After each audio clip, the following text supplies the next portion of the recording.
Hello friends, welcome back to my channel. আজ আমি তোমাদের সাথে যে রেসিপিটা শেয়ার করব সেটা হলো মাছের মাথা দিয়ে মুগ ডালের রেসিপি। তো চলো রেসিপিটা শেয়ার করি তোমাদের সাথে। আর এটা কিন্তু আজকে আমি রান্না করিনি, আজ রান্না করেছে হলো মা। তো মা কীভাবে রান্না করলো চলো তোমাদের সাথে সেটাই শেয়ার করি। আর এটা বানানো একদমই সোজা, নর্মালি বেঙ্গলি রেসিপি। তোমরা সবাই কম বেশি বাড়িতে এইভাবে নিশ্চয়ই ডাল রান্না করে খেয়েছো, কিন্তু আমার না এই ডালটা আবার বেশি একটা পছন্দ হয় না। তোমরা কারা কারা এই ডাল খেতে পছন্দ করো অবশ্যই কমেন্টে জানিও। এখানে দেখো মা প্রথমে একটু তেল দিয়ে ডালটা ভালো করে ভেজে নেবে।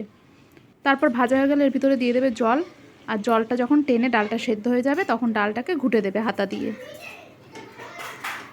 দেখো ডালটা ঘোটাও হয়ে গেছে। এবার মা এর ভিতরে দিয়ে দেবে পরিমাণ মতো জল। তোমরা তোমাদের ইচ্ছা মতো কম বেশি জল ইউজ করতে পারো। মা যেহেতু ডালটা একটু পাতলা রাখবো এই জন্য মা এখানে অনেকটাই জল দিয়েছে। বেশি ঘন ডাল না আবার আমারও পছন্দ হয় না, তাই মাকে বললাম যে একটু পাতলা করেই তাহলে রান্না করো। তারপর দেখো মায়ের ভিতরে দিয়ে দেবে একটু আদা কুচি আর কাঁচা লঙ্কা, আর দেবে হলো লবণ আর হলুদ।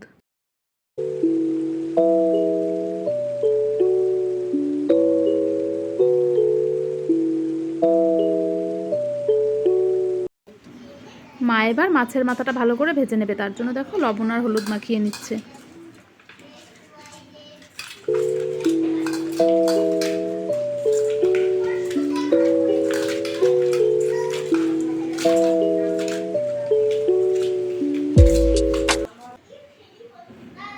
মা দেখো কড়াইয়ে তেল দিয়ে দিয়েছে।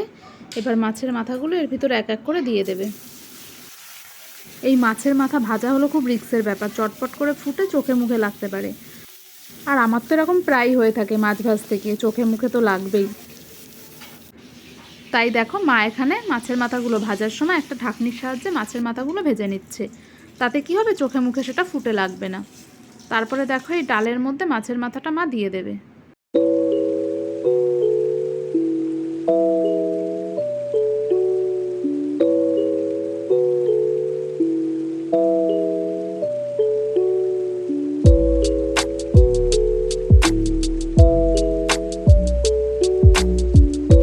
মাছের মাথাগুলো দেওয়া হয়ে গেলে মা এবার ডালটা একটু ফুটতে দেবে। দেখো ডালটা প্রায় হয়ে এসেছে। এবার ডালে ফোড়ন দেবে, তার জন্য মা এখানে একটা গামলায় ডালটা ঢেলে নেবে। এই মাছের মাথা দিয়ে মুগ ডাল কিন্তু আরও অনেক রকমভাবেই রান্না করা যায়। তোমরা কিভাবে রান্না করো অবশ্যই কমেন্ট করে জানিও। চলো এবার দেখাই মা ডালে ফোড়ন হিসেবে কী কী দিল। প্রথমে কড়াই একটু তেল দিয়ে নেবে, তারপরে এর ভিতরে দিয়ে দেবে হলো জিরে, তেজপাতা আর শুকনো লঙ্কা। এবার এগুলো একটু ভাজা হয়ে গেলে মা কিছুটা তেল তুলে এই ডালের মধ্যে দিয়ে দেবে।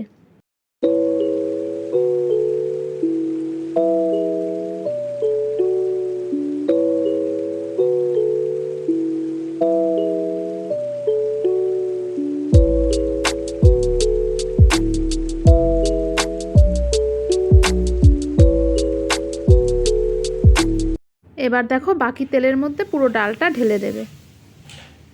এরপর একটু নাড়িয়ে নেবে, তারপরে কিছুক্ষণের জন্য আবার ফুটতে দেবে। আর মাকে যেহেতু বলেছিলাম ডালটা একটু পাতলা রাখতে, তাই মা দেখো এখানে ডালটা অনেকটাই পাতলা রেখেছে। ডাল দেখো প্রায় হয়ে এসেছে। এবার মায়ের ভিতরে গরম মশলা দিয়ে এটা নামিয়ে নেবে।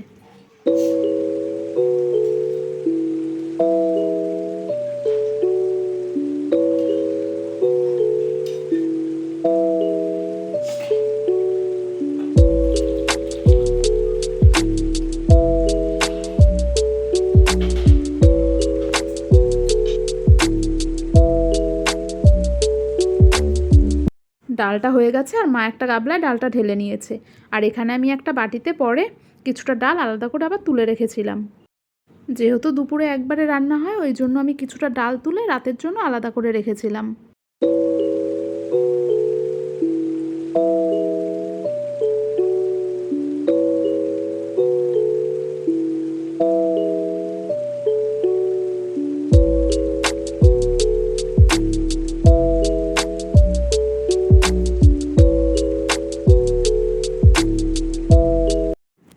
তো চলো ভিডিওটা এখানেই শেষ করলাম। আর আজকের এই রেসিপিটা তোমাদের কেমন লাগলো অবশ্যই জানিও, আর ভালো লাগলে লাইক কমেন্ট শেয়ার করে দিও। আর তোমরা যারা এখনও চ্যানেলটাকে সাবস্ক্রাইব করোনি অবশ্যই চ্যানেলটাকে সাবস্ক্রাইব করে দিও। আর যারা আমার ভিডিও আজ নতুন দেখছো তোমাদের যদি ভিডিওটা ভালো লেগে থাকে তো অবশ্যই একটা লাইক করে দিও।